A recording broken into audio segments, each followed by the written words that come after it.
Hindi ko palalampasin ang ginawa mong pagpapasakit sa aking mga anak! Wala silang ginawang masama sa'yo para pahirapan mo! Ngayon, matitikman mo ang aking paghihiganti! Walang yakang babae ka! Akala mo ba masisindak mo ko? Pinagbayaran lang ng mga anak mong ginawa mong pagsira sa pamilya ko. Ang pag-agaw mo sa lalaking pinakamamahal ko. Hindi ka tinabla ng mahikang itim dahil puro kulubot na yung pagmumukha mo. Ipagpapalit din lang naman ako ni Ricky sa isang aswang pa. Pagbabayaran mo ang ginawa mo kay Kakay at Chepoy! Mas masahol pa kayo sa Diablo! Anong gagawin mo sa akin? Papatayin mo ko? Gagawin mo akong putahe sa karinderya nyo? Hindi ako lalampalampa para hindi ka patulan.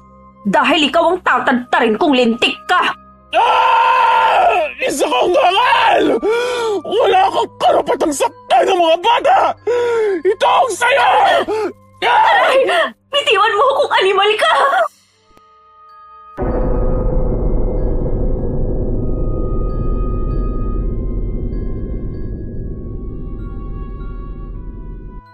Marahang hinaplos ni Sofia ang buhok ng anak-anakan na si Kakaya habang ito'y natutulog. Dumungaw siya sa bintana at tumingala sa maliwanag na buwana. Bagamat sa pagkakataong yun, ay hindi siya nagpalit ng anyo bilang aswang. Sapagkat ang nooy galit na puso ay napalitan ng kasiyahan. Simula nang makilala niya ang dalawang bata. Kakalimutan ko ang aking nakaraan upang mabigyan ko kayo ng magandang buhay. Dahil sa inyong magkapatid, ay nagkaroon muli ako ng pag-asang pumangon at maging masaya. Maraming salamat sa inyo, Kakay, Chepoy. Nay, bakit gising ka pa? Ay, katatapos ko lang kasing tupiin tong mga nilabhan ko. Umiiyak po ba kayo, Nay? Ha? Ay, hindi Humikab lang ako kaya naluluha tong mata ko. Sige na, matulog ka na ulit. Maaga pa ang pasok mo bukas.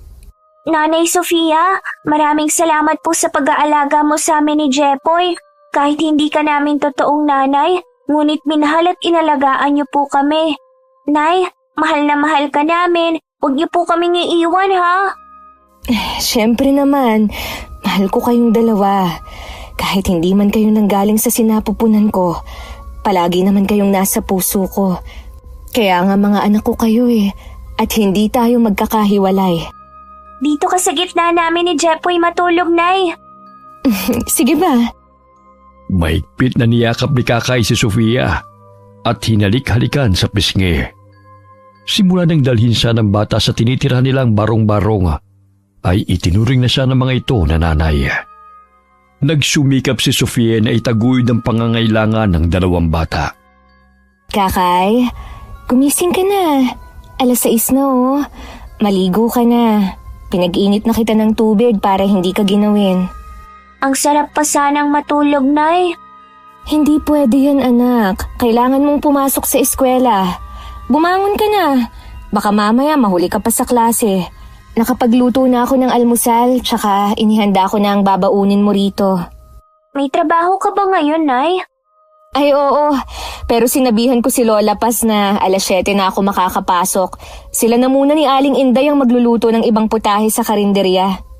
Ay, Nay, bago ko po makalimutan, wala na pala akong papel. Naubos na po kahapon. Bakit hindi ka nagsabi kagad? Eh di sana nabilhan kita kahapon. Nakalimutan ko po kasi. Sa susunod, kapag may kailangan ka, sabihan mo ako kagad, ha? Opo, Nanay. O siya, maligo ka na. Para naman makapag-almusal ka na rito. Ilang sandali pa'y nagising si Jepoy at bumaba sa katre na kanilang tinutulugan. 3 taon pa lamang ito, ngunit marunong na ang pagsabihan. Mabait siya kumpara sa ibang mga bata, lalo na kung busog ay walang problema. Aba, gising na pala ang poging bata, Halika, kumain ka na, Jepoy. Nay, ano po bang ulam? Pritong itlog tsaka hotdog. Tapos may ginawa akong pancake na babaunin mo. Ay, ang sarap niya na. Bilisan mo na ang paliligo para makakain ka na. Mamaya maubusan ka na naman ni Jepoy. Nay, tirhan mo ko. Napakalakas pa naman niyang kumain. Ayusin mo ang paliligo riyan, ha? Pinagtabi na kita ng almusal at babaunin mo. Mamaya may mga bula pa yung buhok mo katulad kahapon. Opo. Natatawa na lamang si Sofia dahil pasilip-silip sa banyo si Kakay sa takot na maubusan siya ng pagkain ng bunsong kapatid. Tapos na po akong maligo, Nay. Oh, magbihis ka na. Nasaan na yung almusal ko? Hala, parang inubos na ni Jepoy Meron pa. Di ba sinabi kong pinagtabi na kita? Ang siba pa naman niya sa pagkain. Parang palagi na lang gutom. Hayaan mo na siya. Mabuting ang kumakain Kesa magkasakit, mas malaking problema pa yun. Nay, hindi ka na ba babalik sa dati mong tinitirhan? Bakit mo naman yun naitanong, anak? Natatakot po ako. Baka kasi iwanan mo rin kami katulad ng totoong nanay namin. Hindi na. Tsaka hindi ko kayo iiwan, no? Kahit makulit kayong dalawa, kayo ang dahilan kung bakit ako masaya araw-araw. Basta nanay ipangako mong hindi mo kami iiwan. Ayoko na pong magpagala-gala sa lansangan. Tapos tinataboy ng mga tao at palagi kaming nagugutom. Hindi mangyayari yun. O sige na, kumain ka na rito. Kung ano-ano na naman ang iniisip mong bata ka. Alam ni Sofia kung ano ang pinaghuhugutan ni Kakay sa takot na muling iwanan sila sa lansangan. Marahan niyang sinuklay ang buhok ng anak at nilagyan ng hair clip. Ayan, ang ganda-ganda mo na Oh, mag-aalas 7 na. Mag-iingat ka sa pagtawid sa kalsada, Kakay, ha? Opo, Nay. Uy, Jepoy, huwag ka magpasaway kay Nanay Sofia, ha? Bawasan mo rin ang katakawan sa pagkain. Mamaya pumutok na yung tiyan mo.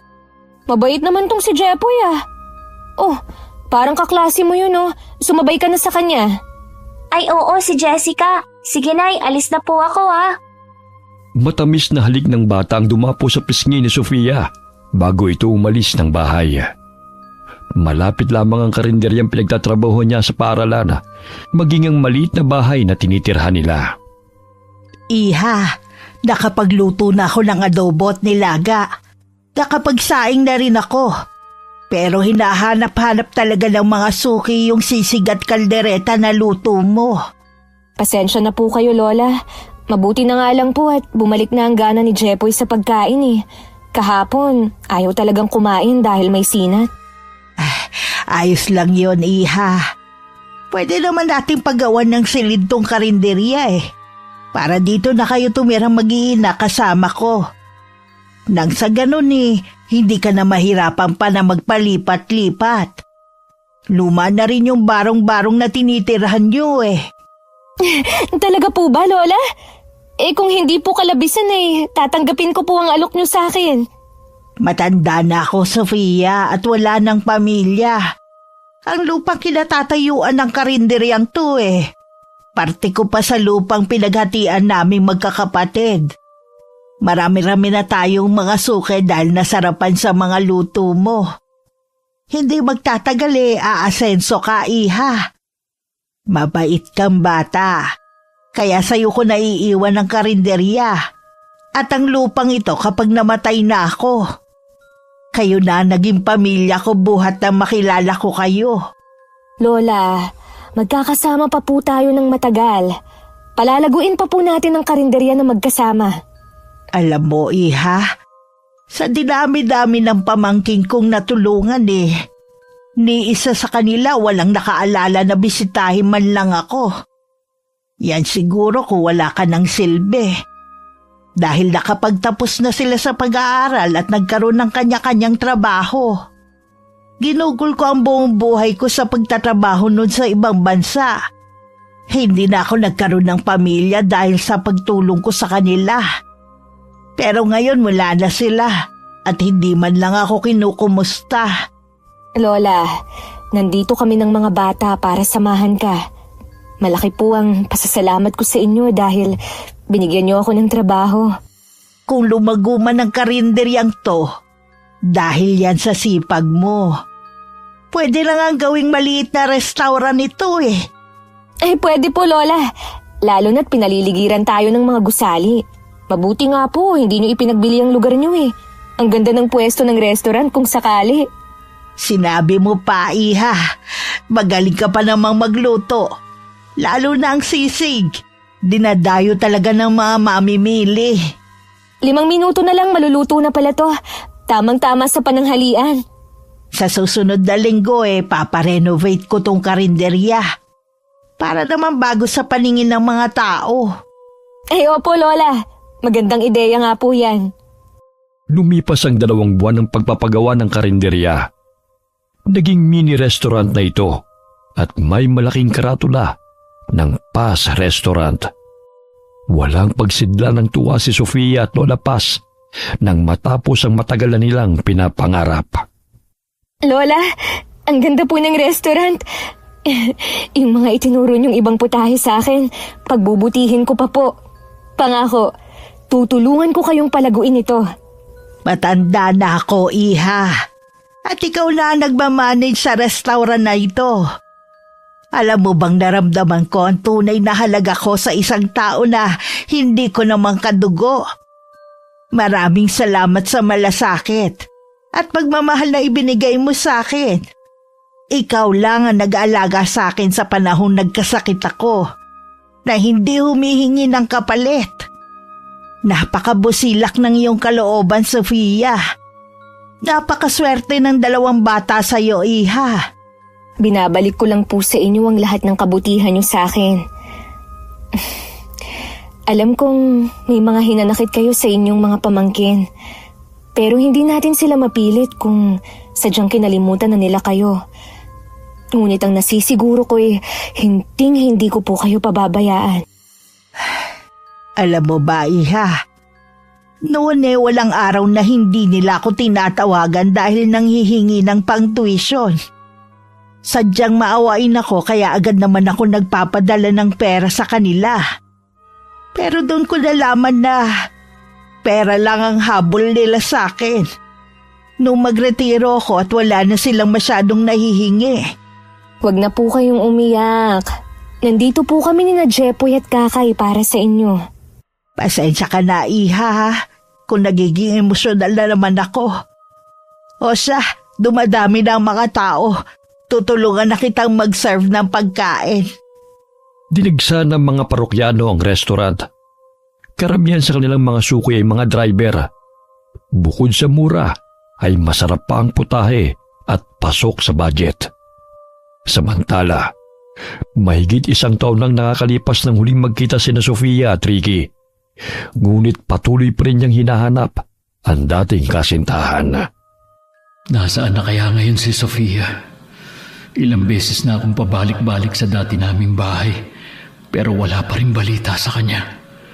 Kahit nagpatulong na ako kay Vincent na hanapin siya, wala pa rin nakakakita sa kanya. Oh, bakit nakatulala ka na naman dyan, babe? Naiisip mo na naman ang babaeng yun, ano? Akala mo ba hindi ko alam na palagi kang wala sa shop? Pagod ako, Lisel. Kaya pwede ba tigilan mo na ang pagtatalak? Minsan ka na nga lang umuwi rito sa bahay. Hindi mo pa magawang sabayan kami sa pagkain ni Maddie. May pamilya ka na, Ricky. Bakit mapilit mo pang hinahanap ang babaeng yon? Ilaan mo na lang ang oras mo sa amin ng anak mo. Hindi pa ba kami sapat upang maging masaya ka? Walang patutunguhan ang usapang ito, Lisel. Kung oras lang naman ang pinag-uusapan dito, naibigay ko naman sa inyo ni Maddie. Ano pa ba ang gusto mong gawin ko? Gusto kong bumalik tayo sa dati. Yung masaya tayo na wala kang iniisip kundi kami lang ni Maddie. Sa anak natin, hindi nagbago ang pakikitungo mo. Pero sa akin, nanlalamig ka na. Ricky, mahal na mahal kita. Hindi ko kakayanin na mawawala ka sa akin. Huwag ka nang umasa na maibabalik pa sa dati ang nararamdaman ko sa iyo, Lisel. Nagpapasalamat ako na dinugtungan mo ang buhay ko. Ngunit hindi pa rin nawawala sa isipan at puso ko ang lahat ng panahon na ipinagkait mo sa akin na makasama kong tunay kong pamilya. Namatay si nanay na labis ang pag-aalala sa akin. Ni hindi ko man lang siya nayakap. Nabuhay ako sa katauhan ng ibang tao. Ayon sa kagustuhan mo. Saan ka na naman pupunta, Ricky? Bumalik ka rito! Doon na muna ako sa guest room magpapahinga. Ituloy niyo na lang ang pagkain. Hindi pa ako nagugutom. Babe, sandali! Malakas na sinarado ni Ricky ang pintuan. Napasa po siya sa kanyang noo dahil hindi niya na alam kung saan pahanapin si Sofia. Hindi kaya nahuli na siya ng mga tao dahil napag-alaman na asawang siya? Ay, Sofia, nasaan ka na ba? Babe, buksan mo muna ang pinto. Dinalhan kita ng pagkain. Gusto ko na muna magpahinga, Lisel. Mamaya na ako kakain. Kahit konti lang, kumain ka na muna. Ipinagluto kita ng sopas. Babe, sorry kung napagsalitaan kita ng hindi maganda kanina. Ang gusto ko lang naman na pag-usapan natin kung may problema man tayo. Ayokong mawala ka sa amin ni Maddie. Kaya nga nandito ako para bisitahin kayo ni Maddie, di ba? Alam ko ang responsibilidad ko sa anak natin. Pero babe, miss na kita. May pangangailangan din ako bilang asawa mo. Ang tagal din nating huling nagsiping. Pwede na nating sundan si Maddie. Pwede ba, Lisel? Pagod ako. Wala akong panahon sa bagay na yan. Sige, ilapag mo na lang sa mesa ang sopas. Salamat. Hahalikan pa sana ni Lisel ang asawa. Ngunit umiwas si Ricky at tinanggal ang kamay ng babae na nakayapos sa bewang nito. Kaya't padabog itong lumabas ng silid at tinungo ang kwarto nilang mag-ina. Kasama ka nga namin. Pero hindi ka na katulad ng dati na sa amin lang umiikot ang mundo mo. Ano ba kasing klaseng babae yung Sofia na yan? Bakit hindi mo siya magawang makalimutan? Gagawin ko ang lahat para manatili ka sa akin. Maagang nagising si Ricky at naisipan na naman itong umalis ng bahay. Nadatnan siya ni Lisel na papalabas ng pinto, kaya agad siya nitong tinawag. Babe, saan ka pupunta? Ang aga pa. Kakauwi mo lang kahapon tapos aalis ka na naman? Maaga kasi kaming kukuha ng mga supply. Tsaka may 2 customer na pupunta sa motor shop ngayon. At tayo magiging supplier sa shop nila. Sayang kung hindi akong kakausap sa kanila. Pwede namang ipaubaya mo na muna yan sa mga tauhan mo. Hindi pwede. Nakaset na ako ng appointment sa kanila. Ganun ba? O sige, mamaya hintayin ka namin ni Maddie. Sabay tayong maghapunan, ha? Lisel, pwede bang huwag ka nang umasa na babalik pa tayo sa dati? Ayokong saktan ka. Pero ayokong paasahin ka dahil unti-unti na nagiging malinaw sa isip ko na ibang babaeng mahal ko at hindi ikaw yun. Pero Ricky, may anak na tayo. Kahit baliktarin mo man ang mundo, asawa mo ko dahil kasal na tayo. Kasal tayo pero ibang pangalan ang nakalagay sa papel. Bigyan mo naman ng halaga ang sarili mo. Ayokong saktan ka. Hanapin mo yung lalaking magmamahal sa'yo ng buong puso. Hindi yung minahal ka lang dahil sa maling akala. Patawarin mo ko, Lisel. Kahit anong pilit ko, hindi ko talaga magawang mahalin ka ayon sa kagustuhan mo. Hindi ko kakalimutan ang pagiging ama ko kay Maddie. Bakit hindi mo ko diretsuhin? Makikipaghiwalay ka na ba sa akin? Oo, Lisel. Dahil ayokong saktan ka at paniwalain na mahal kita. Ano bang meron sa babaeng yun na wala ako, ha? Natagpuan mo na ba siya? Nagkita na ba kayo? Kaya basta-basta mo na lang akong iiwan? Hindi pwede to, Ricky. Hindi ko hahayaan na mawala ka sa amin ni Maddie. Hindi kita mahal, Lisel. Patawarin mo ko. Ayokong paasahin ka sa bawat araw na magkasama tayo. Bumalik ka rito, Ricky! Dahil sa inis ay inihagis ni Lisel ang tasa ng kape sa sahig. Nanginginig ang buo niyang katawan dahil hindi niya kayang palayain ang lalaking minahal at masira ang pamilyang kanyang binuo. Dumaan sa motor shop si Ricky. Ngunit matapos na makausap ang 2 customer na kikitain, ay napagdesisyonan niyang maglibot-libot sa mga lugar kasama ang kanyang driver na si Vincent.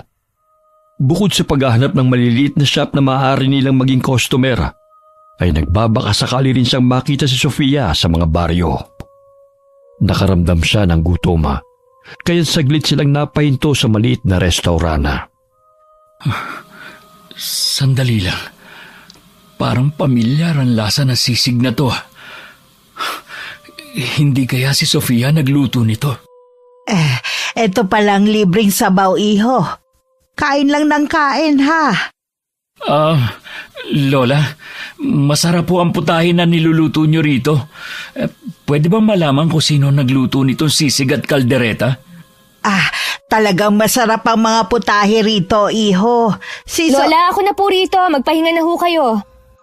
Sofia, ikaw? Ricky? Anong ginagawa mo rito? Magkakilala kayo? Sige, mag-usap na muna kayo riyan. Asikasuhin ko na muna ang ibang mga customer. Lola, magpahinga na po kayo. Ako na pong bahala rito. Sofia, pwede ba kita makausap? Yung tayong dalawa lang. Marami pa po akong gagawin, sir. Pero kung gusto niyong dagdagan yung ulam, ikukuha ko kayo. Hindi yun, Sofia. Gusto ko lang makausap ka na masinsinan. Pakiusap, kahit saglit lang. Karne ng baka at baboy ang kinakain mo. At hindi tao. Malinis ang niluluto namin dito kung yan ang gusto mong malaman. Hindi naman yan ang ibig ko sabihin eh. Kahit saglit lang, gusto kita makausap. Ang tagal kitang hinanap kung saan ako nagpunta. Wala na tayong pag-uusapan pa, Ricky. Nagbagong buhay na ako. Sige na, marami pa akong gagawin. Hindi na napigilan ni Ricky na yakapin ang dating kasintahan sa kabila na alam niya na ang tunay nitong pagkatao. Bitiwan mo nga ako! Hindi na akong dating Sofia na kakilala mo! Nay, inaaway ka ba ng lalaking yan? Uy, Manong, huwag mong saktan ng nanay ko! Umalis ka rito, alis! Nanay? Anak mo siya? Paano nangyari yun? Halika na, anak. Gutom lang siya kaya napagkamalan lang niya akong kakilala niya. Puntahan mo na si Jepoy. Maglaro na muna kayo ron, ha? Nay, sabihin mo sa akin kung may nangaaway sa'yo, ha? Papaluin ko siya ng walis. Hindi pwedeng awayin ka ng kung sino. Hindi mangyayari yun. Sige na, bantayan mo na muna si Jepoy dahil marami pa akong gagawin dito. Napapalingon pa si Kakay sa kinaroroonan ni Sofia upang siguruhin na hindi ito sinasaktan ng customer. Bagamat hindi pa rin nilulubayan ni Ricky ang dalaga, kaya't pumayag na lamang si Sofia na makipag-usap sa labas ng restaurant na walang makakarinig sa kanila. Alam kong marami akong pagkakamali, pagkukulang, at hindi ko na may babalikan na sayang na panahon. Pero Sofia, mahal na mahal pa rin kita. Nang bumalik ang alaala ko, hindi ka na mawala sa isip ko. Pakiusap, huwag mo naman akong iwasan. Alam mo na ang totoo kong pagkatao, Ricky. Hindi ako normal na tao kagaya ng pagkakakilala mo sa akin noon. Isa akong aswang. Pero nagbagong buhay na ako kasama ang mga batang itinuring akong ina. May pamilya ka na rin, kaya ilaan mo na ang oras mo sa kanila. Masaya na ako sa buhay na meron ako ngayon. Pero Sofia, mahal na mahal pa rin kita. Naging malinaw na sa akin ang lahat. Hindi ko mahal si Lisel at peke ang aming kasal. Pwede naman tayong magbagong buhay na magkasama. Ayokong makasira ng pamilya. Kaya sana pabayaan mo na ako, Ricky. Sapat na sa akin ang nagmahalan tayo noon. Pero hindi tayo ang tinadhana sa isa't isa. Sofia, kahit maging magkaibigan man lang tayo, ayokong basta-basta ka nalang kalimutan, hindi ko kaya. Ayoko nang makita ka pa ulit. Dahil sa tuwing nakikita kita, parang bumabalik lang ang lahat ng sakit. Kaya nakikiusap ako sa'yo. Ayokong makaramdam ng puot dahil hindi ko nakokontrol ang sarili ko na magpalit ng anyo bilang aswang.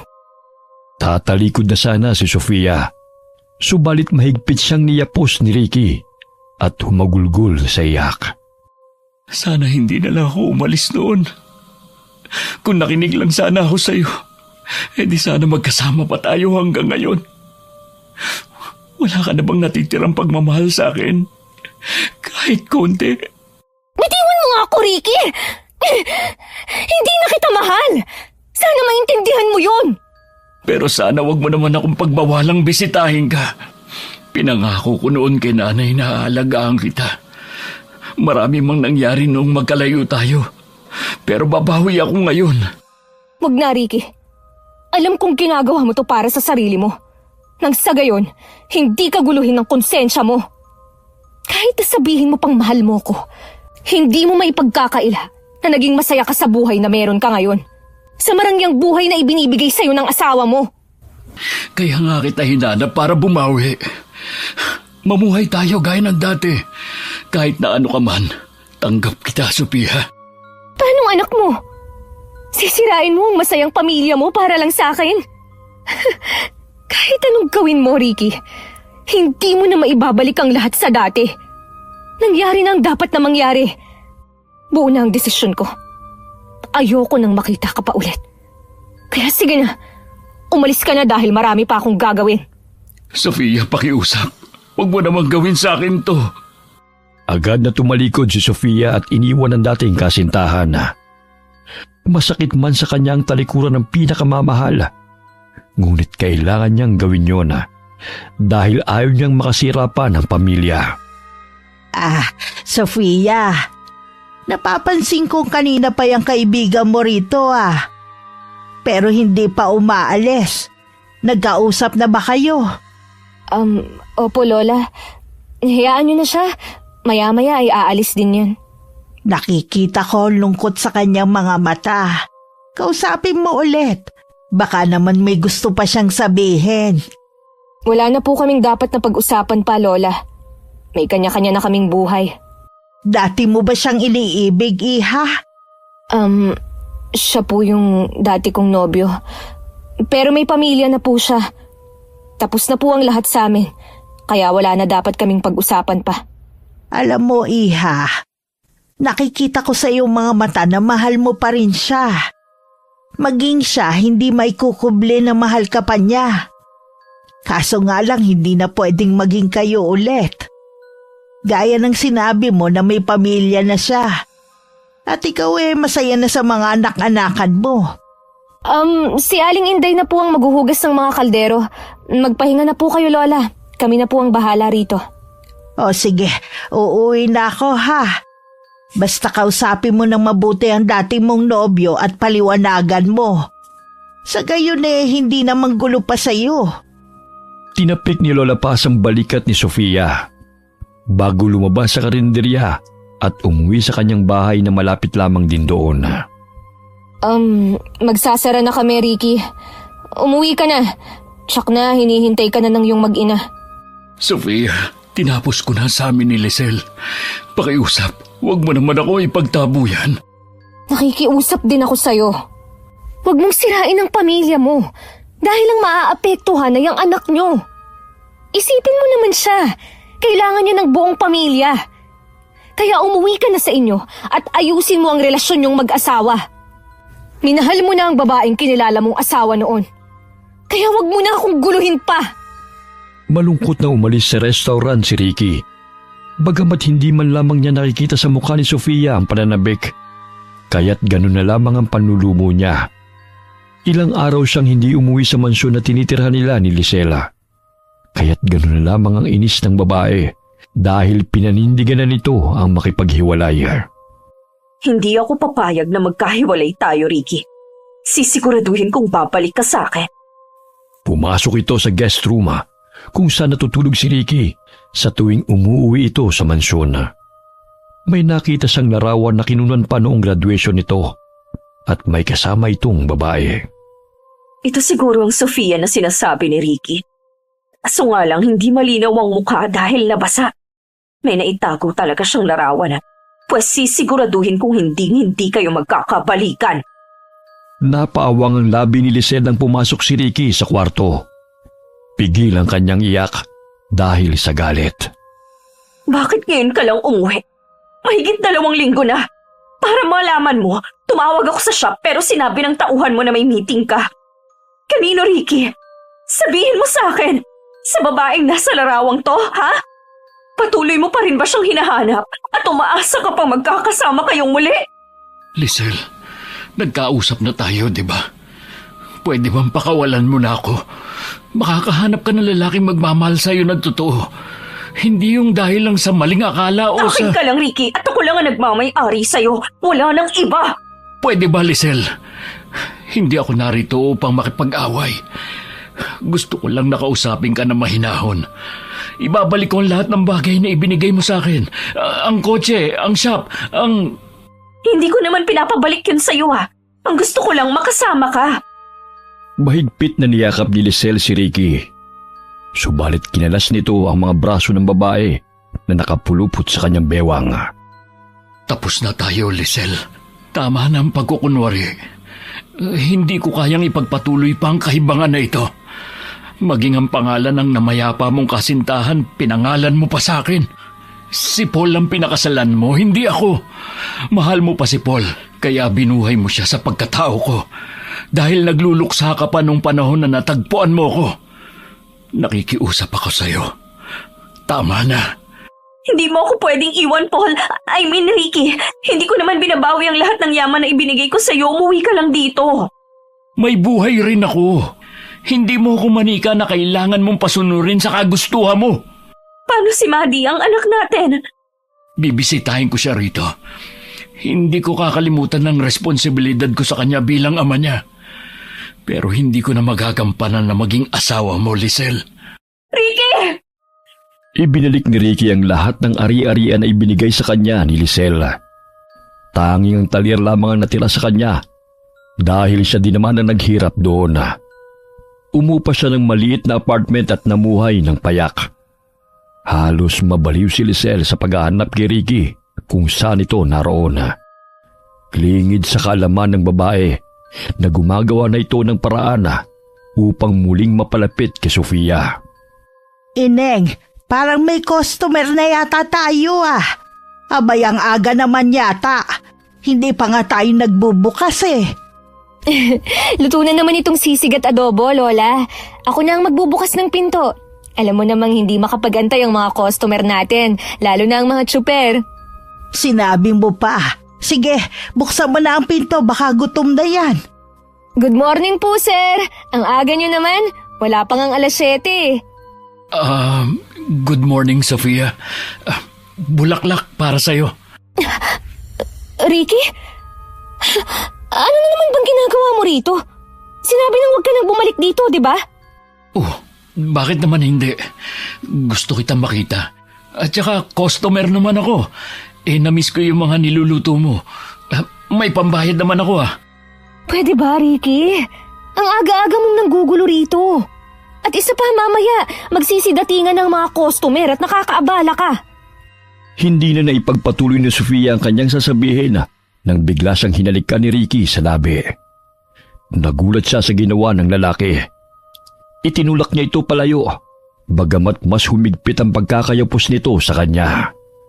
Muli niyang itinulak si Ricky, kaya bahagya itong dumistansya sa kanya. Ngunit hindi niya may kubli ang pamumula ng kanyang pisngi. Sofia, kahit ipagtabuyan mo man ako, nararamdaman ko pa rin may natitira ka pang pagmamahal sa akin. Pwede ba? Huwag ka nang umasang magkakabalikan pa tayo. Dahil hindi na mangyayari yun. Umalis ka na nga. Sinisira mo ang araw ko Itong bulaklak para sa'yo. Tanggapin mo na. May mga customer na kami maya-maya. Kaya sige na, makakaalis ka na. Customer din naman ako Nagugutom na ako kaya pwede bang pumasok? Pwede rin kitang tulungan kung gusto mo. Wag na. Umupo ka na nga ron. Ano bang order mo? Ikaw. Ikaw yung tinatanong ko. Puro ka katarantaduhan Sinasabi kong ikaw nga ang gusto ko. Gusto kong magkabati tayo. Gusto kong makasama ka ulit. Ang tanong ko yung order mo, hindi yung gusto mo. Ang kulit mo rin no? May pansit ba? Meron. Ano pa? Okay na yan. Mamaya babalik na lang ako sa tanghalian. Kumpletuhin mo na ang order para naman hindi ka na pabalik-balik dito. Naaalibadbaran ako sa pagmumukha mo Naaalibadbaran o nai-inlove? Alam mo, mas gumaganda ka pa lalo kapag nagsusungit ka. Namiss talaga kita Inirapan ng dalaga si Ricky at agad na kumuha ng order nito. Napapangiti na lamang si Lola Paz habang nakatanaw sa dalawa. May katulong din sila na si Aling Inday at ang anak nitong si Ami. Kaya hindi sila masyadong nahihirapan ni Lola sa restaurant. Iha, napapansin ko pabalik-balik na yung binatang yan dito Tsaka ramdam ko rin na mahal ka niya. Tingnan mo ang tingin niya sa'yo Hayaan mo siya, Lola. Isa pa, walang magawa yan sa buhay kaya pabalik-balik dito. Talaga bang hindi mo na siya bibigyan ng pangalawang pagkakataon, Iha? Minsan na kayong pinaglayunan, tadhana. Baka naman may rason kung bakit kayo nagtagpo ulit. Wala akong karapatan na panghimasukan ng personal na buhay mo. Pero sundin mo ang sinasabi ng puso mo bago mo pa pagsisihan sa huli. Natatakot ako, Lola. Baka umasa ako at bumalik siya sa pamilya na kinilala niya noon. Diba pinagtapat naman niya sa'yo ang lahat kung bakit nangyari ang bagay na yon? Kaya nga narito siya dahil gusto niyang bumawi sa'yo. Huwag mo nang sayangin pa yon. Alam kong mahal mo pa siya. Ibibigay ko lang tong order niya, Lola. Sige, Iha. Ito na po ang order niyo, sir. Napaka-formal naman kung makaser ka. Kumain ka na. Kung ano-ano pang sinasabi mo dyan Sofia, sa kabilang kanto na pala ako nangungupahan para naman madalas na kita makita. Bahala ka sa buhay mo. Hindi naman ako nagtatanong kung saan ka nakatira eh.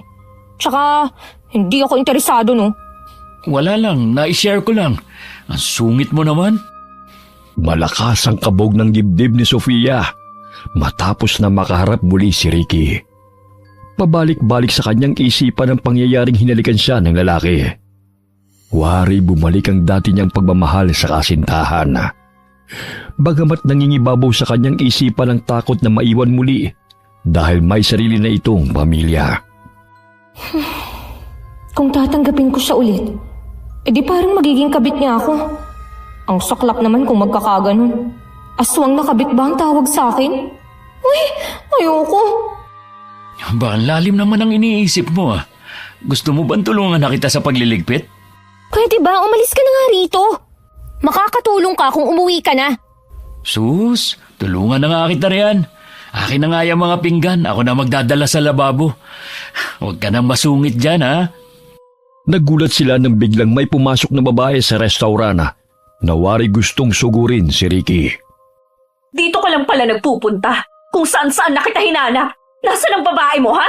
Nasaan ang kabit mo? Ano ba, Lisel? Huwag kang magskandalo rito, nakakahiya. Mabuti pa, umalis ka na. Sumama ka sa akin. Pumasok ka sa kotse ngayon din. Tapos na tayo, Lisel.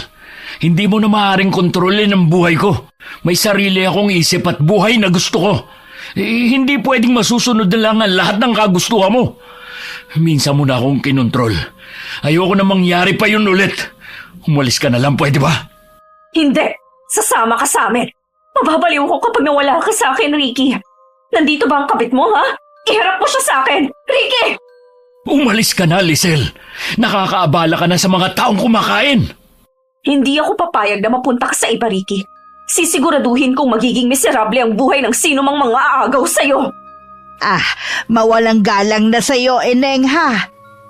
Kung hindi ka kakain sa restaurant ko at gusto mo lang manggulo, umalis ka na lang bago pa ako magpatawag ng pulis. Naaabala mo na ang pagkain ng mga customer ko. Matalim na tinitigan ni Lisel si Ricky bago bumalik sa sasakyan nito. Nagtama ang paningin nila ni Sofia. Ngunit hindi natinag ang dalaga sa malditang itsura ng babae. Siya pala ang asawa mo. Paano ba yan? Natuntun ka na niya. Hindi legal ang kasal namin dahil ang nakapangalan sa marriage contract, yung namayapa niyang kasintahan. Binuhay niya sa pagkatao ko at ginamit niya ang pagkakataon na wala akong maalala para magawa niyang manipulahin ako, Sofia. Kahit na. Namuhay kayo bilang mag-asawa. Noong panahon na yun, wala akong maalala. Akala ko totoo mga sinasabi niya, pero kasinungalingan ang lahat. Mabilis na pinahururot ni Lisel ang sasakyan na. Muntik na siyang mabangga sa isang jeep. Mabuti na lang mga ibigla siyang nakapreno. Hindi ako papayag na iiwan mo ko, Ricky. Babalik ka sa akin at mabubuo muli ang ating pamilya. Alam kong ang babae sa litratong to ang kinababaliwan mo. Pues papatayin ko siya para bumalik ka sa akin. Umuwi siya sa mansyon at inutusan ng mga katulong na maghanap ng mambabarang o mangkukulam kapalit ng malaking halaga. Wala pang 2 araw ng paghahanap ay nakatagpo ang katulong nila sa liblib na baryo na kilalang si Ka Abner. Isang matandang kubang lalaki na halos hindi naliligo at maalam sa itim na mahika. Agad na ipinagbigay alam ng katulong sa kanyang amo at magkasama nilang pinuntahan ng manggagamot. Grabe, ang baho naman ng lugar na to. Sigurado ka bang ito yung bahay ng mangkukulam? Ay, napakagandang dilag naman ito. Yan ang mga tipo kong babae. Napakakinis at napakabango. Grabe, napakabaho naman. Hindi ka ba naliligo, tanda? Hindi talaga ako naliligo, Ineng. Dahil yan ang makakapagpalakas ng kapangyarihan ko. Huwag mo nang problemahin kung naliligo ako o hindi. Ano ba ang pakay mo, ha? Gusto kong pahirapan ng babaeng nasa litrato na yan.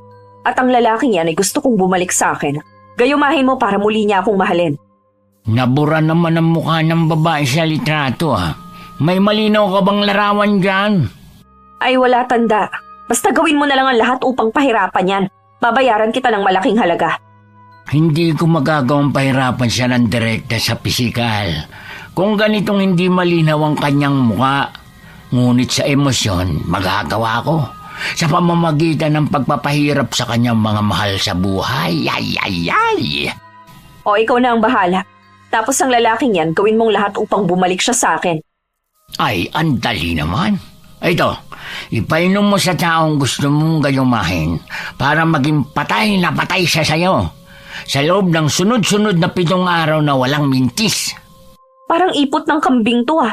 Baka naman imbis na mahumaling sa akin, mamatay siya. Gusto mo bang balikan kanya? Oo. Di painom mo yan sa kanya. Huwag nang mareklamo pa.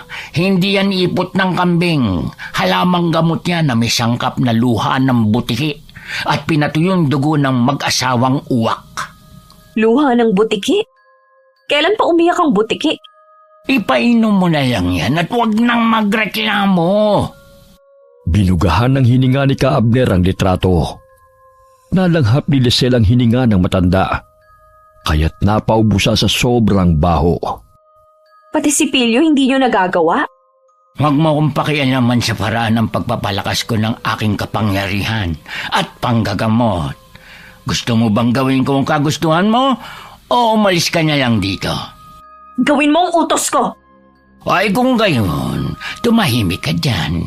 Ang ingay mo Pinunit ni Ka-Abner ang litrato at binugahan ng paulit-ulit ng mabaho niyang hininga ang larawan ni Sofia. Binudburan niya ito ng abo na kinuha pa sa garapona at isinalang sa ibabaw ng itim na kandila. Ilang sandali umusal siya ng mga kataga. Maaari kang maging ako kung papayagan mong pumaloob ako sa katawan mo. Kung gusto mong ikaw mismong papatay sa mga taong kinamumuhian mo, yun ay kung tatanggapin mo ang kapangyarihan ko.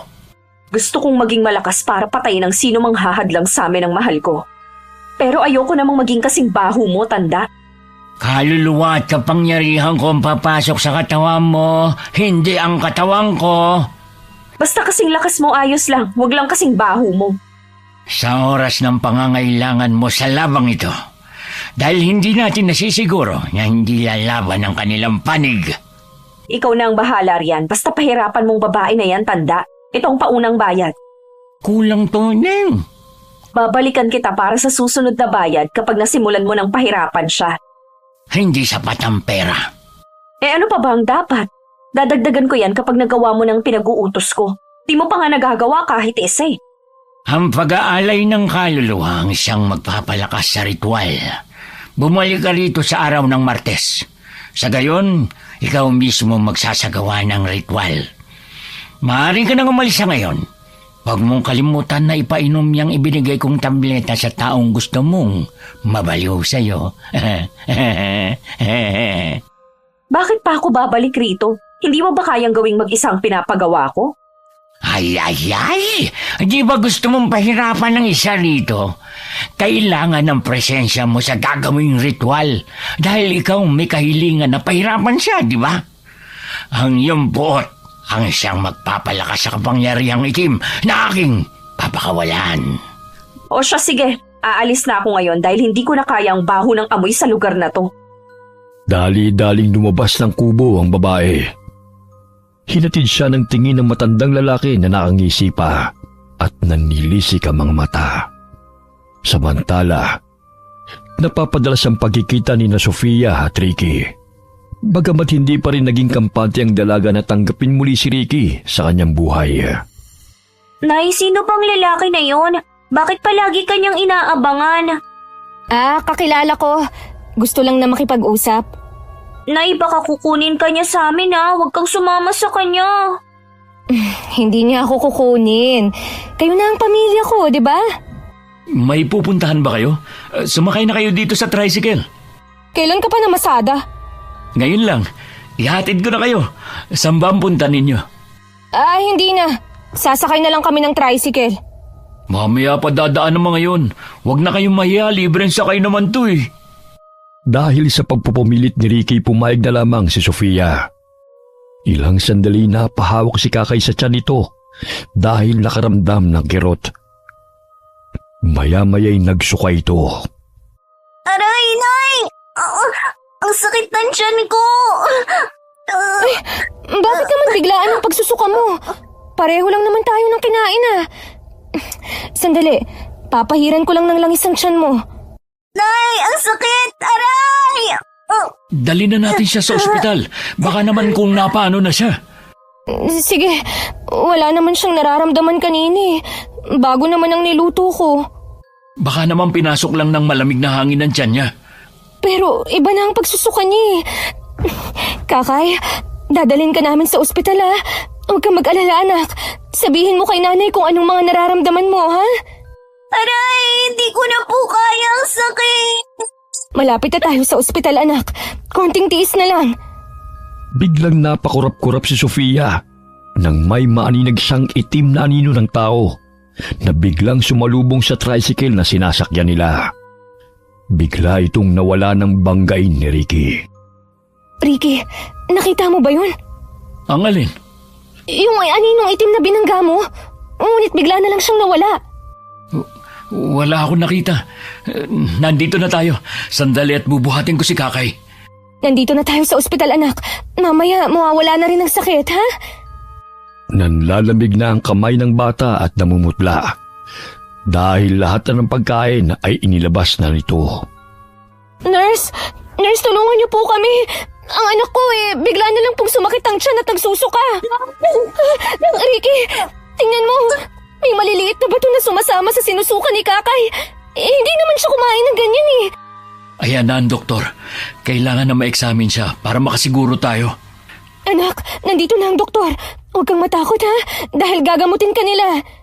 Nanay, mamamatay na po ba ako? Hindi, anak. Gagamutin ka ng doktor. Nandito lang si nanay, ha? Mahal na mahal kita. Dinala sa emergency room si Kakay at agad na nilapatan ng gamot. Sa labas ng silid ay hindi mapakali si Sofia sa kakaisip kung ano nangyayari sa bata. Sana naman maging maayos na siya. Hindi ko talaga alam ang gagawin ko kung may mangyaring masama sa kanya. Napamahal ka na sa mga batang yon. Ang swerte nila dahil nagkaroon sila ng ina na katulad mo. Pansamantalang guminawa ang pakiramdam ni Kakay nang malapatan ng gamot. Lingid sa kaalaman ni Sofia na nag-uumpisa na si Lisel sa pagpapahirap sa kanila. Kahit anong gawin ko, hindi masyadong tinatablan ng mahikang itim ang babaeng nasa larawan. Nararamdaman kong hindi siya pangkaraniwang tao at may taglay ring itim na kapangyarihan, bagamat ang mga mahal niya sa buhay ang siyang sasalo sa isinasagawa nating ritual. Ay. Sa ganitong paraan ay aatakihin natin ang kanyang emosyon na siyang maging dahilan ng kanyang paglugmok at panghihina ng loob hanggang sa mawala sa katinuan. Ay, sige, tusukin mo na yung karayom at lagyan ng mga batuan tiyan niya. Bakit kailangang ako pa ang gumawa nito? Bakit hindi na lang ikaw? Hindi ba binabayaran kita ng malaking halaga, tanda? Kung gusto mong maging epektibo ang pagpapahirap mo sa kanya, kailangan na gawin natin itong magkasama. Pagkatapos ng 3 Martes at Biyernes, ay maaari mo nang gawin itong mag-isa dahil ang kapangyarihan ko ay papaloob sa iyo. O sige, kung ito ang paraan na bumalik sa akin si Ricky. Ngunit hindi ko pa rin siya natatagpuan. May paraan ka ba para magkita kami? Ay pahanap mo. Mangkukulam ako, hindi ako detective. Ang kaya ko lang gawin, gambalain ang kanyang isipan. May pagkapilosopo ka ring matanda ka, no? Gawin mo na lang ang lahat ng mga nalalaman mo para bumalik na sa akin ang lalaking mahal ko. Kailangan mong ipainom sa kanya mga tabletas na yan sa loob ng 1 linggo habang sinasagawa natin ang ritual. Ilagay mo sa tubig o ano mo ang pagkain niya. Sa gayon, hindi ka na niya tatantanan. Siya na mismo ang magmamakaawa sa iyo na makipagbalikan. Hindi ko pa nga siya natatagpuan eh. Parang daga kong magtago. Pinagpatuloy ng matandang mangkukulam ang pag-usal ng orasyon habang isinasalang ang 2 litrato sa apoy sa pulang kandila. Pinapatakan din niya ng natutunaw na kandila ang larawan ni Sofia, kaya't bahagyang nakaramdam ng pag-init ng katawan ng dalaga. Aray! Ang sakit ng katawan ko. Parang umiinit ang mga kalamnan ko.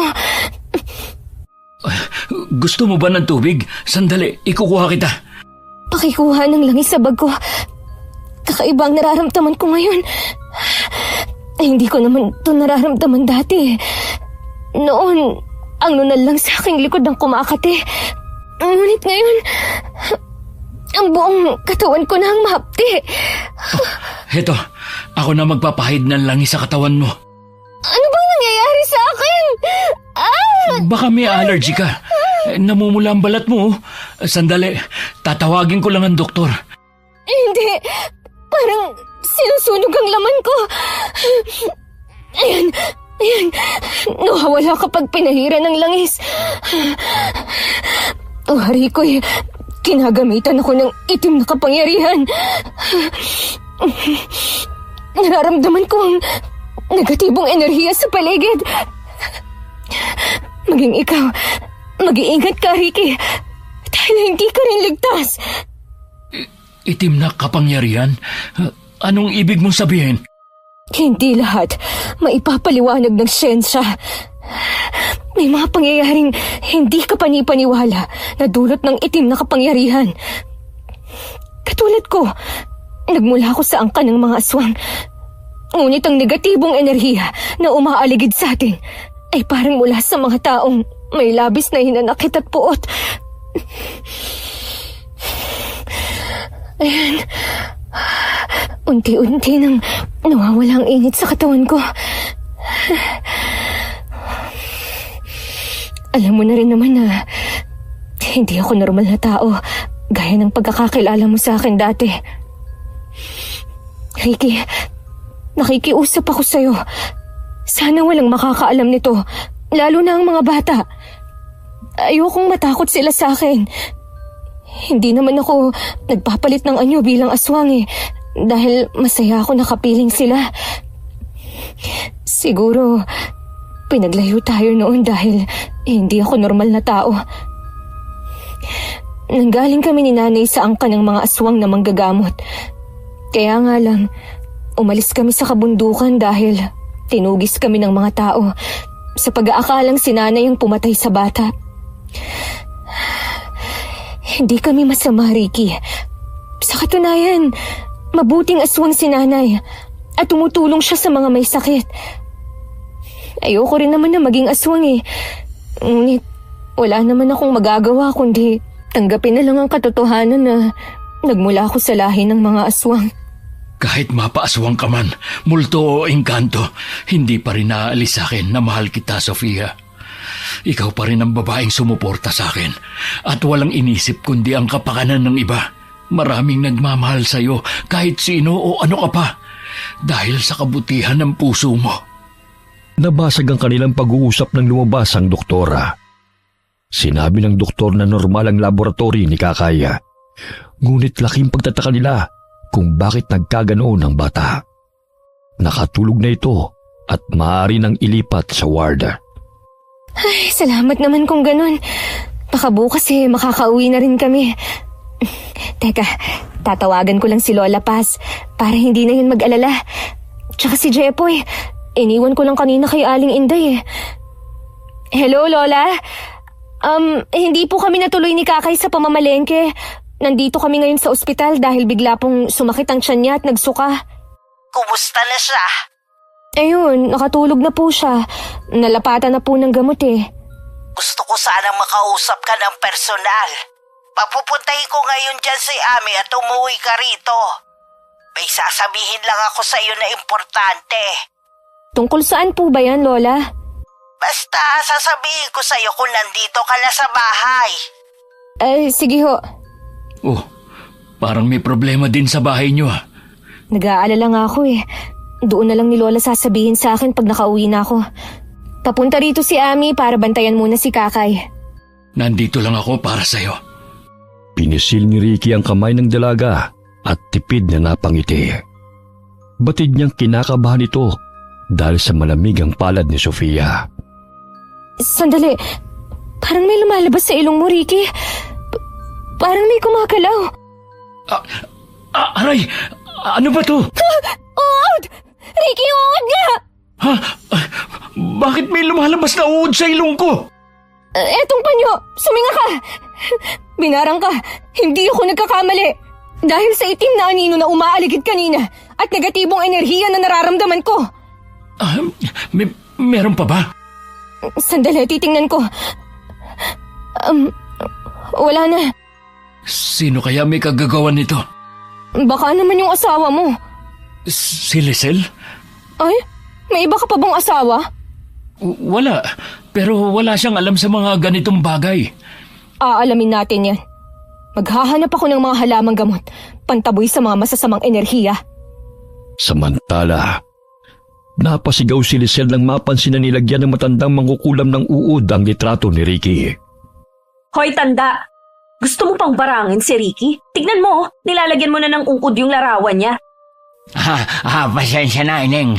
Medyo malabo niya kasi mga mata ko eh. Ayusin mo naman, tanda. Mapapatay mo pa si Ricky imbis na mahumaling sa akin. Dampian mo ng halik ang larawan ng lalaki at bumulong ka ng 3 beses ng kahilingan mo. Ginawa ni Lisel ang utos ng matandang lalaki at muling ibinalik kay Ka Abner.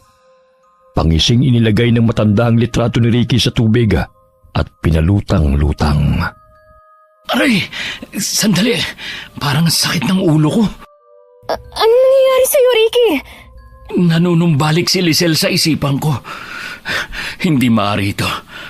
Ano nangyayari sa akin? Si Lisel, gusto ko siyang makita. Hindi maaari ito. Alam kong ginagamitan ng itim na kapangyarihan si Ricky. Kailangan kong gumawa ng paraan upang huminahon siya. Bawang, tama. Kailangan kong makahanap nun upang ipainom sa kanya. Sa gayon ay humina ang kapangyarihang itim na bumabalot sa kanya. Aray! Ang sakit ng ulo ko. Paulit-ulit kong naririnig ang boses ni Lisel na umaalingaw-aw sa aking pandinig. Napansin ni Sofia na papalapit si Ami, kaya't inutusan na muna niya itong bumili o maghanap ng bawang. Sinunod naman ng dalagita ang utos niya. Hinawakan niya sa kamay si Ricky upang kumalma ito. Aray! Sandali lang, Ricky, ha? Alam ko na ang nangyayari sa'yo. Kinukulam ka. Kailangan nating maghanap ng pangunahing lunas. Ilang sandali pa'y dumating si Ami dala ang bawang na pinabili ni Sofia. Mabuti na lamang at meron sa kantin ng ospital, kaya hindi na ito nahirapan sa paghahanap. Pinisa niya ang 2 pirasong bawang at inilagay sa kalahating baso ng tubig. Inumin mo muna to, Ricky. Mabisang gamot to panlaban sa kung anumang itim na enerhiya na dumapo sa iyong katawan. Ubusin mo, ha? Sige, akin na. Patid kong napakalakas niya. Kailangan nating makahanap ng kukontra kung sino man siya. Hindi ko siya kaya. Dahil ang tanging alam ko lamang ay ang mga simpleng pangontra laban sa barang at kulam o anumang itim na kapangyarihan. Ami, ikaw na munang bahala kay Kakay, ha? Akin na pala ang pinadala kong dahon ng atis. Ilalagay ko sa ilalim ng higaan at una niya. Huwag mong aalisin to, ha? Tumango ang dalagita at sinunod ang bilin ni Sofia. Umalis sila sa ospital ni Ricky at umuwi sa kanilang tinutuluyan.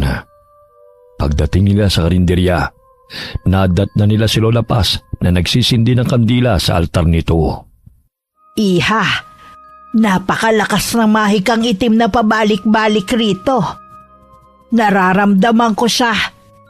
Kaya nagsagawa ako ng orasyon upang lubayan niya si Jepoy. Lubayan si Jepoy? Bakit, Lola? Anong nangyari kay Jepoy? Umiiyak ang bata dahil sa labis na takot. Nadatnan kung gusto niyang kunin si Jepoy. Alam mo bang sa pamamaraan nun bibigyan niya ng malubhang karamdaman ng bata hanggang sa mamatay. Hindi ko alam kung bakit niya ito ginagawa. Ngunit alam kong matindi ang puot sa puso ng taong may kagagawan nito. Hindi ko maintindihan, Lola. Bakit si Jepoy? Anong kasalanan niya? Nadamay lang ang mga bata sa galit ng taong yun sa'yo. Huwag ka na mag-alala. Nasa maayos na kalagayan na si Jepoy. Pero batid kong gusto kanyang pahirapan sa pamamagitan ng pagpapahirap sa mahal mo sa buhay. Itong libro, makakatulong sa'yo to para malabanan ng mga taong gustong magpahirap sa'yo. Tutulungan kita sa abot ng aking makakaya, anak. Isa akong manggagamot. Kaya nga ni isa sa aking mga pamangkin ayaw tanggapin ang librong ito. At mag-iisang manggagamot at may kaalaman din sa mahikang itim. Lola, maging si Ricky nilabasan ng uod sa ilong. Umupo ka rito, iho. Nararamdaman ko ang mainit na pagnanais ng taong ito na maangking kang muli. Ikaw ang gusto niya. Kaya handa siyang pahirapan ng sino manghahadlang sa kaligayahan niyong dalawa. Si Lisel ang alam kong gustong kumontrol sa akin. Maari kayang siya may gawa nito sa atin? Lola, si Kakay, hindi ko siya pwedeng iwan sa ospital. Huwag ka mag-alala, Sofia. Pinadalhan ko na ng pangontra si Ami para isabit sa katawan ni Kakay. Magiging maayos na rin ang kalagayan niya. Ibig sabihin, ako ang dahilan ng paghihirap ng mga bata? Paano po namin malalabanan ng mahikang itim, Lola? Hindi basta-bastang mangkukulam at mambabarang ang kalaban natin. Ngunit hindi ko hahayaan na magwagi siya sa kanyang kasamaan. Halika, iho. Ilagay mo ang palad mo sa pulang tela. Ikaw rin, Sofia. Sisikapin nating putulin ang isinasagawa nilang ritual. Umusal ng mga kataga si Lola Paz habang binabasang nakasulat sa libro. Malakas ang pag-ihip ng hangin kahit na saradong bintana at pinto. Huwag kayong matakot. Kahit papano nalalabanan ko siya. Aray! Ang sakit ng likod ko! Ang nunal ko! Umiinit na naman! Alam kong dati na hindi ka normal na tao, iha. Ngunit alam ko namang mabuti ang iyong kalooban. Sa kabila na isa kang aswang. Lola! Matagal ko nang alam. Simula nang tumuntong ka sa lugar na ito. Isa akong manggagamot kaya nararamdaman ko ang enerhiya ng bawat tao na nakakasalamuha ko. Aray, Lola! Ang sakit ng likod ko! Parang napapaso ako! Hindi na napigilan ni Sofia na tanggalin ang kanyang kamay sa pulang tela sa ibabaw ng mesa. Tila ba'y nasasaktan siya sa orasyon na sinasambit ni Lola Paz laban sa ritual ng mangkukulam. Wari ba'y maging siya'y kinukontra dahil isa rin siyang aswang.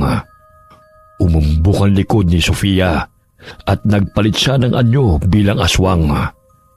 Ilang sandali nawalan siya ng malay at unti-unting nanumbalik sa normal niyang anyo bilang tao. Lola, si Sofia, ano nangyayari sa kanya? Hindi niya nakayanan ng orasyon na panlaban sa itim na mahika. Masasanay din siya. Tuturuan ko siya upang maging malakas. Sa gayon hindi siya basta-bastang magagapi ng kalaban. Paano kung masaktan siya sa tuwing sinasagawa mo ang orasyon na yan? Kaya nga gagawa ko ng ibang paraan upang labanan ng mahikang itim na hindi nasasaktan si Sofia. May dahon ng na sakurito. Maaari mo ba pakuluan to, iho? Sige po, Lola. Binuhat ni Ricky si Sofia patungo sa sofa at agad na nagpakulo ng dahon ng anonas. Mabisang gamot yun sa kulam sa pamamagitan ng pag-inom ng pinakuluang dahon. Mapait ang lasa nito. Kumuha ng dahon ng laurel si Lola Paz at sinindihan yun gamit ang puting kandila. Sa pamamagitan noon ay nagtataboy ng negatibong enerhiya sa paligid. Yun din ang pinadala niya kay Ami na ilagay sa mga gamit ni Kakay upang hindi lapitan ng itim na kapangyarihan. Tapos na po ako magpakulo ng dahon ng anonas, Lola. Lagyan mo ng konting asukal at inumin mo. Sa gayon ay tatantanan ka ng mahikang itim. Sa loob ng 1 linggo, dapat tuloy-tuloy ang pag-inom mo niyan upang hindi ka tablan ng pinapakawalang mahika ng kalaban. Kailangan kong harapin si Lisel. Wari ko'y siya may pakana ng lahat ng ito. Huwag. Hindi mo siya dapat na makita sa loob ng 1 linggo. Ramdam ko na may nagsasagawa ng ritual para gayumain ka sa pamamagitan ng hangin. Dahil hindi niya nagawang mahanap ka. Ano na po ang gagawin ko para matigil na ang kahibangan na ito? Palipasin mo ang 1 linggo at doon niyo siya harapin. Alam kong maging ang kaluluwa niya ay isinanlanan niya sa dyablo upang maging kasing lakas ng mangkukulam na yon. Bihira lang ang gumagawa noon. Ang pait nga ng lasa ng pinakuluang dahon ng anonas, Lola. Pagtiisan mo na yan. At saka magpakulo ka ng dahon ng tanglad at ibanlaw matapos mong maligo. Pangontra din yan sa kulam at barang. Sige po, Lola. Mas mabuting dumito ka na muna, iho, para mabantayan ko kayo. Si Ami at Inday na muna magbabantay kay Kakay sa ospital. Hinawi ni Ricky ang buhok na nakatakip sa mukha ni Sofia. Hinaplos-haplos niya ang pisngi nito upang magising. Sofia, wala akong pakialam kung aswang ka pa. Hindi ko nahahayaan na magkalayo pa tayong muli, mahal ko. Palilipasin ko lang ang 1 linggong sinabi ni Lola. Babalik ako sa mansyon upang harapin si Lisel. Kukunin ko si Maddie sa kanya pag nalaman kong may ginagawa siyang hindi ka nais-nais. Aray, ang sakit ng ulo ko. Mahal, gusto mo ba na maiinom? Aray, masakit lang ang ulo at likod ko. Lola, nasan si Jepoy? Gising ka na pala, Sofia. O itong tsaa na gawa sa dahon ng anonas. Inumin mo na muna. Gising na si Jepoy. Dali-daling nilagok ng dalaga ang tsaa at agad na pinuntahan si Jepoy. Nadatnan niyang kumakain ito at napangiti sa kanya. Jepoy, ayos ka lang ba, anak? Pasensya ka na kung wala dito si nanay kanina. Mahal na mahal ka ng mga bata. Ang swerte nila dahil ikaw ang kumupkup sa kanila. Mapalad ako dahil nakilala ko sila. Nabigyan muli ako ng pag-asa upang magsimulang muli. Kaya hindi ko hahayaan nasaktan sila ng kahit sino. Hanapin ko ang taong nagpapakawala ng itim na kapangyarihan. Hindi ako matatahimik hanggat hindi ko siya nakakaharap. Lalong-lalo na tinamay niya sa kawalangyaan niya ang buhay ng mga anak ko. Patawarin mo ako, Sofia. Alam kong ako ang punot dulo ng lahat ng ito. Pangako, aayusin ko to. Hindi na kailangan na magsisihan pa tayo. Ang dapat nating gawin ay puksain ang makasariling may gawa nito. Hindi ko siya titigilan hanggat may inosenteng buhay siyang dinadamay. Nakakapanibago ang itsura ni Sofia kapag nagagalit. Aswang nga siya dahil namumulat ng lilisik ang kanyang mga mata. Hindi na gaya ng dati na napakaamo ng kanyang mukha. Iba rin siya magalit kapag naaagarbyado ang mahal niya sa buhay. May problema ka ba sa mukha ko, Ricky? Ha? Wala. Ngayon lang kasi kita nakitang nagkakaganyan. Seryoso at galit. Sinabi ko na sa'yo na hindi ako katulad ng dati na nakilala mo. Hindi na ako yung pasweet, malamping, at kayang api-apihin ng kung sino. Kaya kong pumatay, Ricky. Sofia, wala namang ganyanan. Huwag kang mag-alala. Hindi ako pumapatay ng inosenteng tao. Yung mga walang hiya at halangang kaluluwa ang pinapatos ko. Kaya wala akong pakialam kung talikuran mo man ako. Dahil hindi ko kailangan ng lalaki upang mabuhay. Matapos ang misyon kong harapin ang mangkukulam at ang tao sa likod ng pagpapahirap nito sa atin, pwede mo na akong iwan ulit. Hindi na ako takot na iwanan dahil nasanay na ako sa bagay na yon. Hindi nagbago ang pagtingin ko sa iyo, Sofia. Mas lalo mo pa akong napabilib dahil lahat kaya mong gawin para sa mga taong mahal mo. Naging matapang ka lang ngayon. Ngunit ikaw pa rin ang Sofia na malambing at mapagmahal na nakilala ko noon. Mahigpit na niyakap ni Ricky si Sofia at hinalikan sa noo. Ilang sandali pa'y napasigaw si Lola nang mapansin na nagsuka si Jepoy ng itim na likido. Hindi talaga tumitigil ang mga walang yang to. Pakikuha ang balahibo ng manok sa aparador, Sofia. Yung pinatuyo ko kahapon. Anong nangyayari kay Jepoy, Lola? Bilisan mo, kunin mo na yung pinatuyong balahibo. Tingnan ko lang kung hindi siya masasaktan sa gagawin ko. Ito po, Lola. Hawakan mo si Jepoy, iho. Inuubos talaga ng mga yun ang pasensya ko eh. Umiiyak na hinawakan ni Sofia ang ulo ng bata. Nagsusuka ito ng malapot na likido. Walang ano-ano'y malakas itong pumalahaw nang tusukin ni Lola ang daliri nito sa paa. Akin ang kaluluwa ng batang ito. Wala na kayong magagawa upang pigilan ako dahil inalay sa akin ang matandang mangkukulam. Siya ang singilin mo sa lahat ng kahilingan niya. Hindi yung inosenteng batang to. Akin siya at hindi mo ko mapipigilan, tanda. Iho, iabot mo sa akin ng garapon na may abon ng insenso at asin. Lagyan mo rin ng ulo ni Jepoy. Itigil mo yan, tanda. Lahat ng kaluluwa niyo'y pinaubayan ng matandang mangkukulam sa akin kapalit ng kapangyarihan. Hindi mo na ako mapipigilan sa gagawin ko sa batang ito. Hindi mo makukuha ang anak ko! Sila ang singilin mo dahil sila ang may utang sa'yo!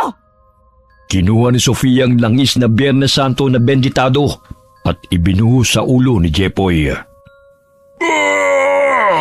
Ano yan? Bakit napapaso ako? Hindi kayo magtatagumpay sa kasamaan niyo! Sila ang singilin mo, hindi kami!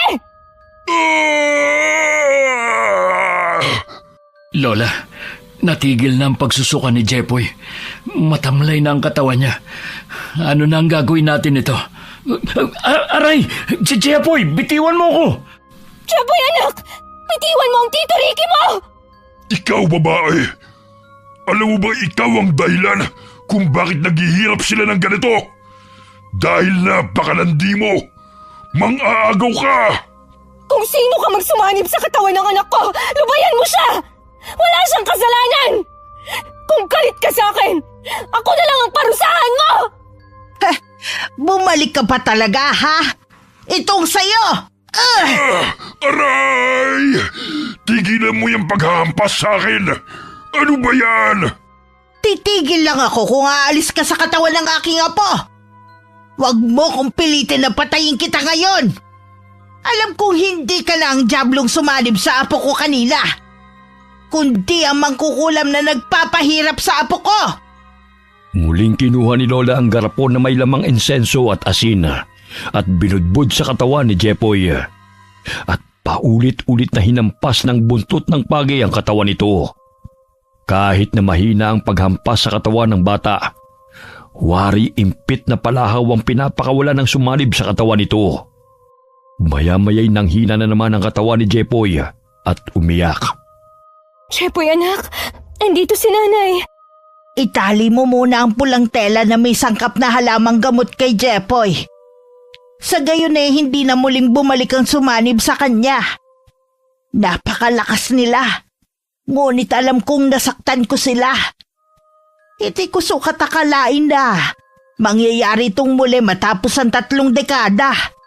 Lola, Handa na po akong tanggapin ang alok niyo na maging manggagamot. Kung noon ay pinagwalang bahala ko ang kagustuhan ni nanay dahil gusto kong mamuhay ng payapa. Ngunit kung kaligtasan ng aking mga anak ang nakasalalay, ay buong puso ko na pong tatanggapin na maging isang manggagamot. Kahit ako'y isang aswang. Halos lumuwa ang mata ng matandang mangkukulam na si Abner sa sakit na kanyang naramdaman. Sa tanang buhay niya noon lamang siya nakasagupa ng malakas na kalaban.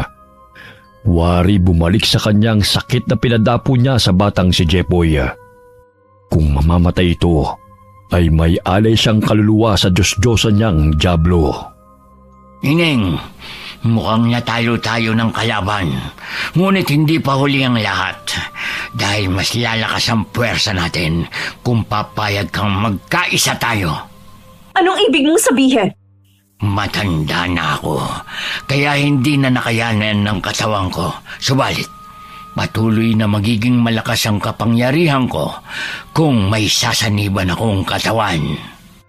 Hindi na nag-atubiling sumanib ang matandang mangkukulam sa katawan ni Lisel. Nandilat pa ang mga mata ng babae at nagpaikot-ikot sa kinatatayuan nito bago bumulagta sa sahig at nawalan ng malaya. Maya-maya'y iminulat niya ang mga mata at marahang tumayo.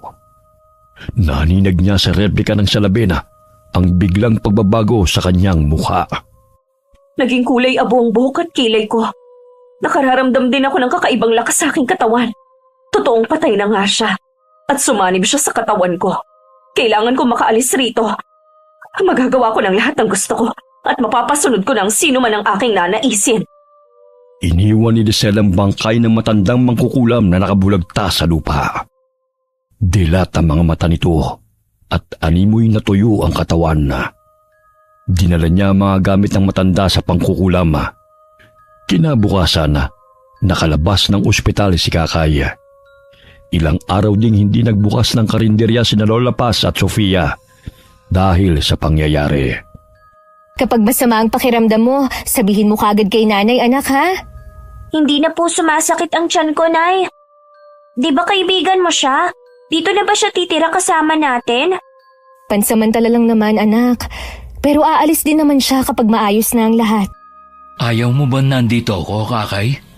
Ayaw ko pong may nangaaway kay nanay. Mahal ko ang nanay mo. Hindi ko naman siya aawayin eh. Ilang araw ding walang nanggugulo sa kanila. Ngunit nararamdaman pa rin ni Lola Paz ang negatibong enerhiya na pinapakawalan ng taong matindi ang galit kina Ricky at Sofia. Nakakatakot ang katahimikan ng itim na kapangyarihan. Nararamdaman ko mas lalo siyang lumakas. Wari ko'y pumanaw ng katawan ng mangkukulam. Pero nananatili ang kapangyarihan nito sa ibang katauhan. Ano na ang gagawin namin upang matalo siya? Kailangan yung buwagin ng ritual sa pamamagitan ng pagkuha ng anumang bagay na kanyang dinasalan at sunugin ang libro na kanyang pagmamay-ari. Nakasaad sa libro ng libreta ang bagay na yan, Iha. Kailangan kong aralin ang librong to upang matalo ko siya. Kawawang mga anak ko kung patuloy niyang pahihirapan.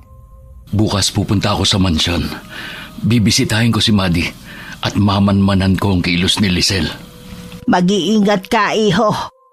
Itong halamang sangkap na naging batong mutya laban sa mangkukulam. Dalhin mo to upang maging pananggalang sakaling makaharap mo ang taong nagsasagawa ng ritual. Maraming salamat po, Lola. Pwede ba akong sumama sa'yo, Ricky? Gusto ko rin kasing makasiguro kung ang babaeng yun ang may kagagawa ng lahat ng ito. Mahal, ayoko masaktan ka. Ako na ang tatapos nito. Sasamahan kita!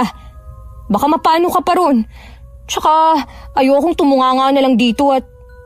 O sige na nga, samahan mo na ako. Huwag kang mag-alala. Kahit sa labas lang ako ng bahay niyo. Gusto ko lang talagang malaman kung ang dati mong asawang may pakana ng lahat. Magkasamang pumunta sa mansyon sina Ricky at Sofia.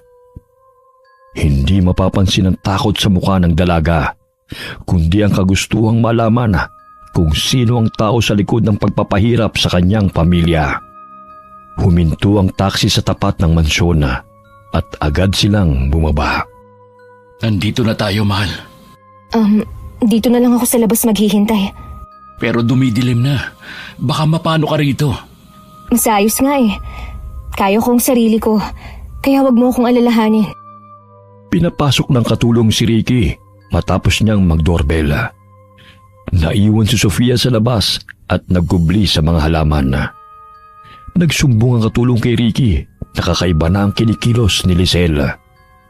Nakakatakot at hindi na nito inaasikaso si Maddie. Dumiretso siya sa kwarto ng babae. Tumambad sa paningin nito ang altar na pinalilibutan ng itim na kandila. Kailan ka pa nahilig sa ganitong theme?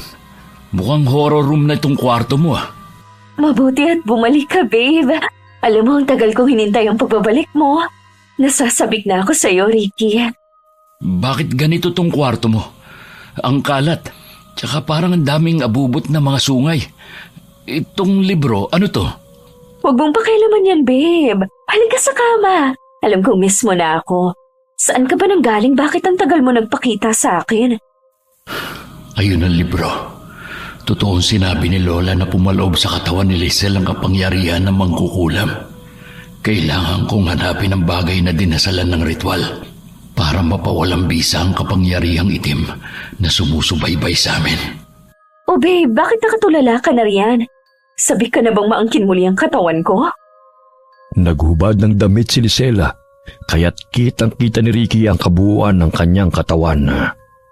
Napasandal siya sa altar kung nasaan ang libro, kaya't nilapitan siya ni Lisela at dahan-dahan siyang hinahalik-halikan sa leeg habang kinakalas ang butones ng kanyang polo.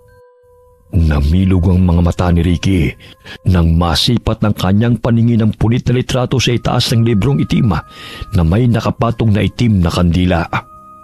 Kaya't pasimple niyang kinuha yun habang abala si Lisel sa paghalik sa kanya. Susunugin na sana niya ang litrato nang pigilan ng babae ang kanyang kamay. Bitawan mo yan. Bakit hindi ka na lang magpakasaya sa piling ko, babe? Akin na yung litrato na hawak mo. Anong gagawin mo rito? Lumang litrato na to. Gusto ko nang mawala na ito. Ang gusto ko, punuin ng mga larawan natin ang buong mansyon. Ang dapat dito, sunugin. Wag! Huwag mong gawin yan! Bakit hindi pwede? Itinulak ni Lisel si Ricky upang agawin ang litrato na nagsisimula ng matupok ng apoy. Nakuha niya yun at inihipan. Nakipag-agawan si Ricky upang muling makuha ang larawan. Akin na yan! Hindi mo pwedeng sunugin yan! Bakit? Dahil gusto mo kaming pahirapan?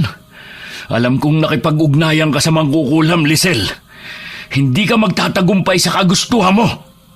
Nandilat ang mga mata ni Ricky nang biglang namula ang mga mata ng babae. Nanlilisik ang mga mata nito at wari tinubuan ng sungay. Naninag ni Ricky ang anino ng babae sa dingding na wari kasing laki ng kalabaw at mahaba ang sungay. Natatakot na naman ang katulong kaya kinarga nito si Maddie pababa ng kwarto. Isa ka ng dyablo! Hindi ka na tao! Akin ka! Ikaw ang dahilan kung bakit ako nagkakaganito, Ricky. Walang magmamay-ari sa iyo hanggang sa kamatayan. Akin ang kaluluwa mo at isasama kita sa impyerno! Ikaw lang ang nababagay doon. Dahil ang sakim at puno ng galit na katulad mo ay doon napupunta. Wala kang kasing sama. Pati mga bata dadamay mo pa sa kawalang hiyaan mo. Takot na lumabas ang katulong karga si Maddie at nagkubli sa mga halaman. Wala na rin doon ang gwardya dahil nag-resign na ito nang makita ang kakaibang itsura ni Lisel tuwing gabi.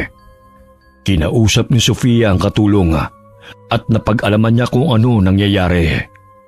Pagpasok niya ng mansyon ay nakita niyang kinakaladkad ni Lisel si Ricky palabas ng kwarto.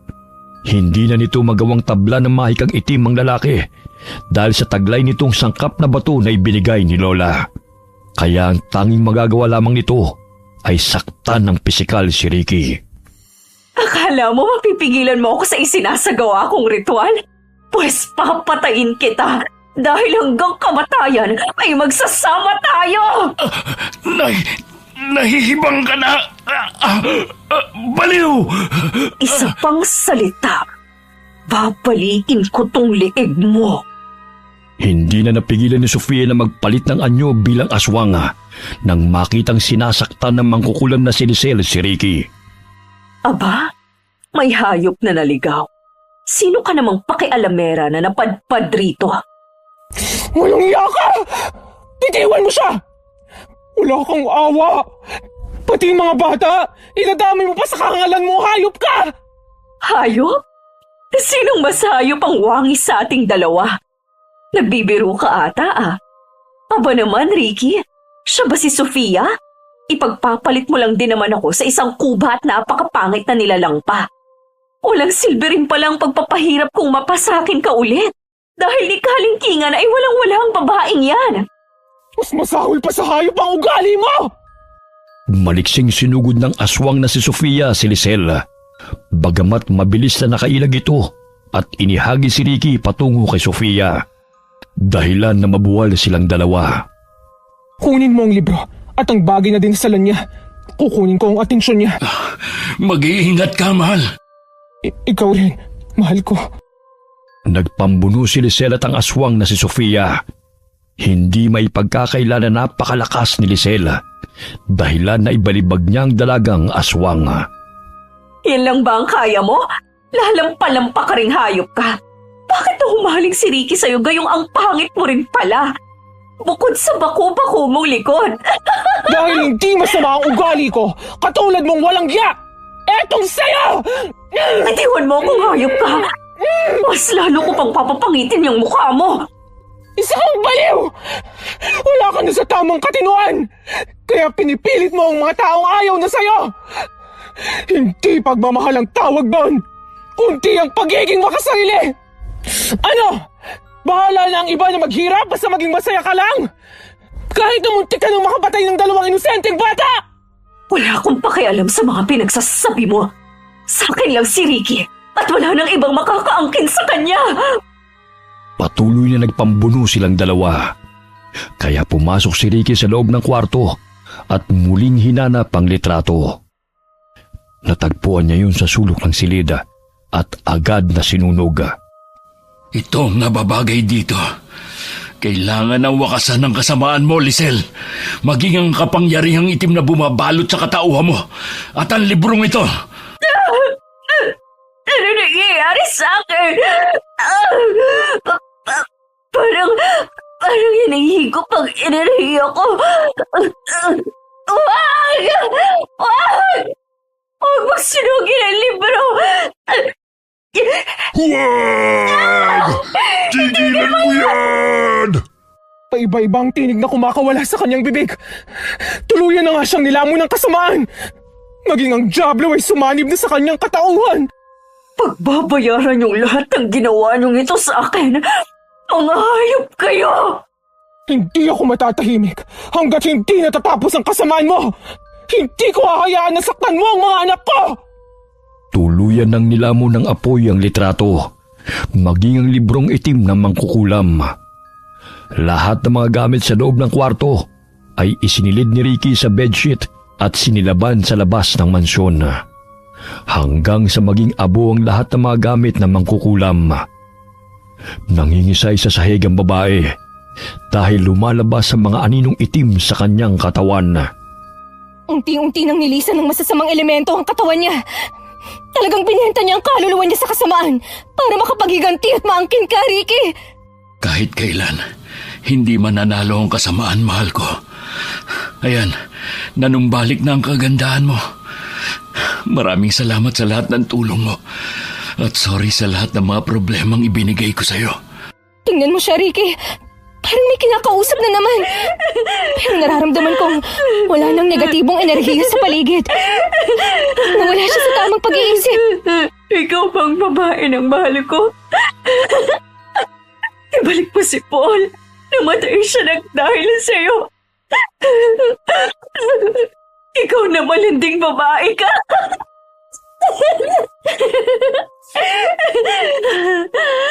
Si Paul ang totoong mahal niya, hindi ako, Sofia. Naging obsessed siya sa lalaking yon. Napag-alaman ko mula kay Vincent na ikakasal na sana sila ni Paul.